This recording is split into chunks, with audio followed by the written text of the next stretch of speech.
ETF index mutual funds నేర్చుకుని stock మార్కెట్లో రాణించాలనుకుంటున్నారా? వెంటనే ఈ నెంబర్కి కాల్ చేయండి. నమస్తే, వెల్కమ్ టు సుమన్ టీవీ. ప్రస్తుతం మనతో పాటు ఉన్నారు అనలిస్ట్ డాక్టర్ నంది రామేశ్వరరావు గారు. సార్తో మాట్లాడదాం. నమస్తే సార్. నమస్తే. సార్, ఇప్పుడు డొనాల్డ్ ట్రంప్కి ఒక బిగ్ షాక్ ఏంటంటే ఇండియన్స్ రాకపోతే మరి అమెరికన్ పరిస్థితి ఏంటి, అంటే ఇండియన్స్ లేకపోతే అక్కడ ఏ రంగం ఏ సెక్టార్ కూడా నడవదా, అంటే దీని గురించి ఏం మాట్లాడతారు సార్? నడవదా అంటే చెప్పడం కష్టం మేడం, ఎందుకంటే ఇంతవరకు నేను అంతకుముందు కూడా మీకు చెప్పాను, every fourth engineer in the America is from India, every fourth engineer from India is from south, every fourth engineer from south is from United AP Telangana. ఇది స్టాటిస్టిక్స్. అంటే మన వాళ్ళు ఏంటంటే తక్కువ కాస్ట్కి అవైలబుల్ ఉన్నారు. ఎందుకు వస్తారు అమెరికా వాళ్ళు మన దగ్గరికి, ఎందుకు వస్తున్నారు? వాళ్ళ దగ్గర మనుషులు ఉన్నారు, కాదే కావాల్సినంత సఫిషియన్సీ లేదు. ఎందుకంటే వాళ్ళు గంటకి $50, 40 నుండి $50 పర్ గంట చార్జ్. మనం $10-15 తీసుకుంటాం. అందుకని ఇండియన్ దాంతోపాటు మన ఇంగ్లీష్ కానీ, మన కమ్యూనికేషన్ స్కిల్ కానీ, మన స్కిల్స్ కానీ, నాలెడ్జ్ కానీ, ఐక్యూ లెవెల్స్ కానీ కంపేర్ టు అదర్ కంట్రీస్ మనం బాగానే ఉంటుంది. ఇవన్నీ కూడా ప్లస్ జాగ్రత్తగా చేసుకుంటూ పోతారు. హార్డ్ వర్కింగ్ కమిట్మెంట్ అనేది కనిపిస్తుంది. కొంతమంది అలా ఉండదు, వస్తారు పోతారు. సో ఓవరాల్గా చూసుకుంటే ఇండియన్స్తో పాటు మెక్సికన్తో పాటు చైనీస్, వీళ్ళందరూ మేజర్ పోర్ట్ఫోలియో ప్లే చేస్తున్నారు. సో టైట్ చేసి ఇప్పుడు H-1B వీసాలు టైట్ చేసి రూల్స్ పెడితే ఆటోమేటిక్గా వీళ్ళు ఆల్టర్నేటివ్ దారిలో ఎత్తుక్కుంటారు. సో వాళ్ళు లేనందువల్ల కొద్దిగా ఇప్పుడు మన 25% ఎక్కడి నుంచి చెప్పింది 20% మన వాళ్ళే ఉన్నారు అక్కడ ఎంప్లాయ్మెంట్ లెవెల్లో. కానీ సో వీళ్ళు లేరు అనుకోండి, కొనేవాళ్ళు ఎవరు ఉంటారు అక్కడ? మ్యానుఫ్యాక్చరింగ్ ప్రొడక్ట్స్ అంటే సంబడి దేర్ షుడ్ ప్రొడక్షన్ అయిన తర్వాత అమ్మగలగాలి. స్టాక్ పెట్టుకుంటే ఉపయోగం లేదు. సో ఓవరాల్ ఇంపాక్ట్ అయితే ఉంటుంది. మొత్తం ఉంటుందని చెప్పను, కొద్దిగా ఉంటుంది. ఇనీషియల్ 5-10 ఇయర్స్లో బాగా ఆ గ్యాప్ కనిపిస్తుంది. ఆ గ్యాప్ కవర్ చేయడానికి it will take some time. అంటే సార్, ఇప్పుడు మెక్సికన్, ఇండియా లాంటి దేశాలకు అవకాశాలు కల్పించకపోతే అమెరికన్ మ్యానుఫ్యాక్చరింగ్ సెక్టర్ దెబ్బతింటుందంటారా? పార్షియల్లీ దెబ్బతింది, మొత్తం దెబ్బతింది. బట్ డెఫినెట్గా దేర్ విల్ బి లో అవుట్పుట్. ఎందుకంటే ఇన్పుట్ సరిగ్గా లేదు కదా. ఇప్పుడు అంతమంది అమెరికా వాళ్ళు ఉన్నా మన వాళ్ళు పిలిచి వాళ్ళు వీసా ఇచ్చి 3 సంవత్సరాలు, 5 సంవత్సరాలు, 7 సంవత్సరాలు రకరకాలుగా పెడుతున్నారు. పెట్టినప్పుడు ఆ ఇంపాక్ట్ అనేది కనిపిస్తుంది. ఎందుకంటే గ్యాప్ని ఫిల్ చేయడం అంత ఈజీ కాదు. ఇప్పుడు మనకున్న లిటరసీ రేట్ కానీ, మనకున్న గ్రోత్ కానీ, మనకున్న GDP కానీ మిగతా అన్ని కంట్రీలకి లేవు. కొన్ని కంట్రీలకి ఉన్నాయి, చైనా, జపాన్ తీస్తే మిగతా అంత లేవు. సో ఓవరాల్గా చూసుకుంటే ఇంపాక్ట్ అనేది పడుతుంది. కాకపోతే కంట్రీని మూసేస్తారని నేను చెప్పను, పార్షియల్ ఇంపాక్ట్ పడుతుంది. ఆ ఇంపాక్ట్ని ఎలా ఫీల్ చేయాలనేది మళ్ళీ వీళ్ళనే పిలుస్తారా, లేకపోతే కొత్త వాళ్ళని ట్రైన్ చేసి కొత్త వాళ్ళకి ఇస్తారా, వాళ్ళకి ఇస్తారు. ఇప్పుడు ఏంటి ప్రాబ్లం ఏంటంటే, మన ట్రంప్ గారి ప్రాబ్లం ఏంటి, మన దగ్గర ఉన్న సిటిజన్స్కి జాబులు లేవు, ఎక్కడో బయట నుండి వచ్చి చదువుకొని ఇక్కడ సెటిల్ అయిపోయి మన వాళ్ళు జాబులు వాళ్ళు కొట్టేస్తున్నారు. మన వాళ్ళు ఫస్ట్ మనం కొట్టుకుంటే చూసుకోవాలి, తర్వాత మిగతా పొరిగింటి వాళ్ళు చూద్దాం అంటాడు. అది ప్లాన్. సో ఇవాళ నేను ఫస్ట్ టర్మ్ నుండి కూడా నడుస్తుంది. ఫస్ట్ టర్మ్లో అంత సక్సెస్ కాలేదు, ఇప్పుడు మాత్రం సక్సెస్ అయ్యడానికి చాలా తీవ్రంగా ప్రయత్నిస్తున్నారు. అంటే ఎప్పటి నుంచో చూసుకుంటే ట్రంప్కి వలసదారుల్ని ఆపేయాలనేది అయితే ఆలోచన ఎప్పటి నుంచో ఉన్నది. ఆయన దేశభక్తుడు, చెప్పాను కదా. ఇప్పుడు అంటే తప్పేం లేదండి. అది మన దేశంలో మన ఫుడ్ లేకుండా వేరే వాళ్ళు ఫుడ్ చూడడం కరెక్ట్ కాదు. కానీ అట్లానే మన వాళ్ళు కూడా మరి ఫీజులు ఎంత 50 లక్షలు 60 లక్షలు కడుతున్నారు అమెరికాలో చదువుకొని మీరు వెళ్ళిపోండి అని. రావదంట్లో ఇండియన్స్ రండి, చదువుకోండి, డిగ్రీలు తీసుకుంటే పట్టాలు వెళ్ళిపోండి అంటున్నాడు. మన అంటే నేను 50 లక్షలు ఖర్చు పెట్టా కానీ నేను అక్కడ ఒక 5 కోట్లు సంపాదించి మళ్ళీ రాకుండా ఎట్లుంటాను మన వాళ్ళు అంటారు. అయితే వారి యాక్టివిటీస్ ప్రకారం, నాలెడ్జ్ స్కిల్ మన పెర్ఫార్మెన్స్, అదే డాక్టర్స్, ఇంజనీర్స్, ఇండస్ట్రీస్, నాకు తెలిసిన చాలా మంది బిజినెస్ గవర్నమెంట్ కంపెనీలో ఉన్నారు. అమెరికన్ గవర్నమెంట్లో ఇండియన్ పీపుల్.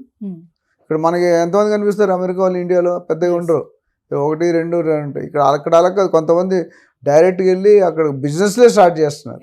మా కజిన్ ఒకటి ఉన్నాడు ఇరిగేషన్లో, ఇక్కడ అమీర్పేటలో 13-14 BE సివిల్ చేసి అమీర్పేటలో 13,000 శాలరీ పని చేశాడు ఒక 20 years బ్యాక్. ఇప్పుడు అక్కడ వెళ్ళి ఒక industry US given employment 100-200 people. అలాంటివి తట్టుకోలేకపోతున్నారు. అంటే ఇప్పుడు చూసుకుంటే AI కానీ, క్లౌడ్ సర్వీస్ కానీ, ఆటోమేషన్ కానీ, ఇప్పుడు ఇలాంటి రంగాల్లో సాఫ్ట్వేర్ ప్రోగ్రామ్స్లో నిపుణుల కొరత అయితే కనిపిస్తుందని అంటున్నారు. మరి ఇలాంటి టైంలో H-1B వీసాకి కనుక ట్రంప్ ఇలాంటి ప్రాబ్లమ్స్ పెట్టి వలసదారులను ఆపాలని చూస్తే మరి అమెరికా పరిస్థితి ఏంటి? అంటే అక్కడ వాళ్ళు ఉన్నా కూడా మన వాళ్ళు కావాలని అయితే నిపుణులు అంటున్నారు. మరి మీరేం చెప్తారు సార్? మరి అంటే ఇప్పుడు నిపుణులు అనేది పెద్ద డెవలప్, అమెరికా సూపర్ పవర్ అంటారు. మొత్తం ప్రపంచంలో అమెరికా తుమ్మితే ఇక్కడ తుమ్మినట్టే, చైనాలో తుమ్మినట్టే. అమెరికా అంత ఇన్ఫ్లుయెన్షియల్ పవర్. సో వాళ్ళు డెసిషన్ తీసుకునేది పబ్లిక్ రిలేషన్స్ కూడా దృష్టిలో పెట్టుకుంటారు. మొదట మీరు చూసి ట్రంప్ ఎన్నికల రిజల్ట్ రాగానే ఒకలా మాట్లాడాడు, తర్వాత ఎలన్ మస్క్ ఒకలా మాట్లాడాడు, ఇప్పుడు ఇంకోలా మాట్లాడు. పాజిటివ్ అంటాడు, హెడ్డింగ్ ఏం పెట్టాడు, H-1 శుభవార్త అంటాడు. ఎక్కువ మైనర్ చేంజెస్ చేశారు. సో దాన్ని బట్టి చూసుకుంటే ఇంపాక్ట్ అనేది మన ఇంజనీర్స్ రిక్వైర్మెంట్ అయితే ఎంతైనా ఉంది, ఎందుకంటే గ్రోయింగ్ కంట్రీ అది. ఆల్రెడీ డెవలప్డ్ కంట్రీ, అందరికంటే నెంబర్ 1 ఉండాలనుకున్న కంట్రీ ప్రెసిడెంట్ మన అమెరికా ప్రెసిడెంట్ కంటే నాకు తెలిసి పెద్ద పొజిషన్ ఇంకా వరల్డ్లో లేదు. Is the final authority. ఓవరాల్గా ఇంపాక్ట్ కాదు, బట్ నేను అంత అనుకోవడం ప్రకారం మొత్తం అందరినీ తీసాడు, టైట్ చేస్తాడు. ఎవరికి ఇబ్బంది అంటే ఎవరైతే ఇల్లీగల్గా స్కిల్స్ లేకుంటే, స్కిల్ సెట్ ఓరియంట్ లేకుంటే వాళ్ళకి ఇబ్బంది. మామూలుగా చేసారో I don't think any problem. ఇప్పుడు నా స్కూల్ ఫ్రెండ్స్ ఉన్నారు 1980s pass out 10th class. ఇప్పుడు గ్రీన్ కార్డు సిటిజన్ అన్నీ వచ్చేసాయి వాళ్ళకి. So they cannot be mode. ఇప్పుడు వెళ్ళబోయే వాళ్ళకి రీసెంట్గా 1-2 years వెళ్ళే వాళ్ళకి ఇబ్బంది. స్కిల్ ఉంటే మాత్రం నాకు తెలిసి they will not, they are not targeting India. నేను లాస్ట్ టైం కూడా మన ఇండియాలో ఏంటంటే ఇప్పుడు ఇల్లీగల్గా ఎవరైతే పని చేస్తున్నారో, ఒక రెస్టారెంట్ నడుపుతున్నాడు మా ఇంకో కజిన్, ఆయన 12 మంది ఎంప్లాయీస్ ఉంటారు, అందరూ ఇల్లీగలే. ఇప్పుడు చెక్ చేసినప్పుడు ఆ డౌట్ నిజంగా చేసేవాడితో మిమ్మల్ని కూడా చెక్, ఇప్పుడు మన ముగ్గురు ఉన్నాం, మీరు ఇల్లీగల్ నేను లీగల్, నన్ను అడుగుతాడు, మిమ్మల్ని మీరు చూపించడానికి ఏముండదు, అప్పుడు మీరు దొరికిపోతారు. ఆ థ్రెట్ ఎక్కువైంది. డైరెక్ట్గా ఇండియన్ తీసేస్తానని చెప్పట్లేదు ఆయన. సో ఇంపాక్ట్ అయితే అనేది ఉంటుంది. అమెరికా పరిస్థితి ఏమి అవ్వదు, but definitely there is a gap, there is a slip between the cup and the lip అన్నట్టు కొన్ని రోజులు ఇబ్బంది పడాల్సిన అవసరం ఎంతైనా కనిపిస్తుంది. మన వాళ్ళని వదులుకోరు, ఎందుకంటే తక్కువ కాస్ట్, లేబర్ కాస్ట్ చాలా తక్కువ. బ్యాక్ అండ్ సర్వీస్ అన్ని ఇప్పుడు మన ఇండియాలోని ఇక్కడ హైదరాబాద్లో కూడా జరుగుతుంది. బిగ్గెస్ట్ ఆఫీస్ గూగుల్, ఏవి చూసుకున్నాం పెద్ద పెద్ద కంపెనీలు, IBM, మైక్రోసాఫ్ట్, ఇవన్నీ కూడా H1B వీసాలోనే మ్యాక్సిమం ఉన్నారు, ఇక్కడ నుండి అక్కడికి వెళ్ళినారు. So we have to wait and watch. డెఫినెట్గా వాళ్ళు కూడా రీథింక్ చేస్తారు. ఇప్పటికిప్పుడే ఈ గత 2 నెలల్లో కూడా చాలా చేంజ్లు అయినాయి. ముందు మొత్తం పంపించేస్తాం అన్నాడు, తర్వాత లిస్ట్ అన్నాడు, తర్వాత ఇది చైల్డ్ బర్త్ అన్నాడు. సో కొన్ని రిఫైన్గా ఫైనల్ స్టేజ్కి వస్తాయి. నాకు తెలిసి ఇప్పుడు ఇవాళ 16 కదా, సో రేపు నుండి ఇంప్లిమెంట్ అవుతాయి అన్నారు కొత్త rules. Wait and see. So ఈ వర్క్ ఏరియాస్ చూసుకుంటే ఇప్పుడు చైనా కానీ మెక్సికన్, ఇప్పుడు మన ఇండియన్స్ కానీ, అంటే ఈ వర్క్స్ అనేవి డిఫరెంట్గా కేటగిరీస్గా డివైడ్ అయి ఉంటాయి సార్? డివైడ్ ఉంటాయి, డిఫరెంట్ వీసాలు ఉంటాయి. స్టూడెంట్ వీసా వేరు, OPT వేరు, L1 వేరు, చాలా ఉన్నాయండి. అవి రకాలు మనం చూసుకోవాలి. సో ఏదేమైనా సార్ ఫైనల్ అయితే ఇప్పుడు H1B వీసా కనుక ఆపేస్తే, అన్ని మన రూల్స్ కనుక మార్చేసి ఇవన్నీ చేస్తే గనక మరి అమెరికాకి ఇబ్బంది ఉంది అంటే ఫైనల్గా ఏం చెప్తారు? మనకి ఇబ్బంది ఉన్నప్పుడు ప్రతి అధ్యక్షుడు కొత్తగా ప్రైమ్ మినిస్టర్, కొత్త CM, కొత్త ప్రెసిడెంట్ అయినప్పుడు definitely they will get to bring some change. ఆ చేంజెస్ సెట్ కావడానికి టీథింగ్ ప్రాబ్లమ్స్ ఉంటాయి. ఈయన అనుకున్నదోటి జరిగేదోటి ఫైనల్గా ఇంకోటి ఏదో అవుతుంది. సో ఓవరాల్గా ఆ సెట్ అవ్వడం టైం ఉంటుంది. But they are very cautious before taking any decision. ఎందుకంటే మొత్తం ప్రపంచం అంతా అమెరికా మీద డిపెండ్ అయింది కాబట్టి definitely there will be gap. ఆ గ్యాప్ని ఎలా అడ్జస్ట్ చేయాలి, నెక్స్ట్ టాస్క్ అంటే ఆ గ్యాప్ని ఎలా ఫిల్ చేయాలి, ఇంకెవరితో ఫిల్ చేస్తారు. అంటే ప్రపంచంలో తెలివైన వాళ్ళు చాలా తక్కువ మంది ఉన్నారు. లిటరసీ రేట్ కొన్నాళ్ళు లిటరసీనే లేదు. అది చూసుకొని they have to take it. చరిత్రలో విదేశీయులు అంటే మన ఇండియన్స్ అంటే ఏమంటారు సార్? డెఫినెట్గా, ఎందుకంటే they are taking one of the major share of the H1B వీసాలు. ఎవ్రీ ఇయర్ 25,000 ఇస్తున్నారు, 8,000. ద మేజర్ స్టేక్ మందే ఉంటుంది.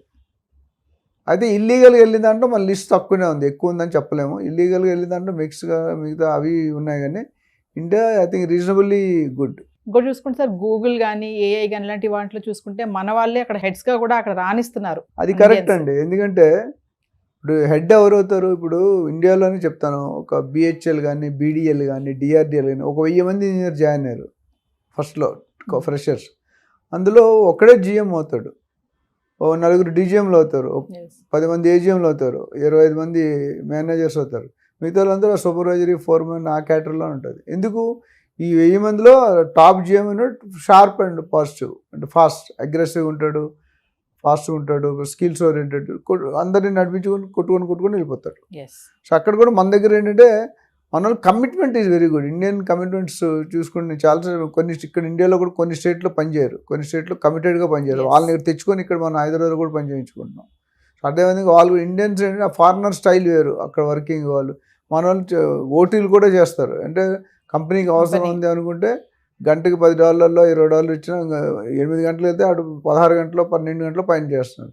సో ఆ కమిట్మెంట్ వల్ల అటు ఎక్స్పీరియన్స్ ఎక్కువ వస్తుంది, ఎక్స్పోజర్ ఎక్కువ వస్తుంది, వర్కింగ్ అంటే కూడా చాలా స్లోగా హెడ్స్ అవడం కొద్దిగా easy for them, easy platform. So మనం ఇందాక మాట్లాడుకున్నట్టుగా మెక్సికన్ కానీ, ఇండియన్స్ కానీ మన ఇలా దేశాలకి అవకాశాలు కల్పిస్తే అమెరికన్ మ్యానుఫ్యాక్చరింగ్ సెక్టర్ సెట్ అవుతుంది. డెఫినెట్గా there be better position. Thank you.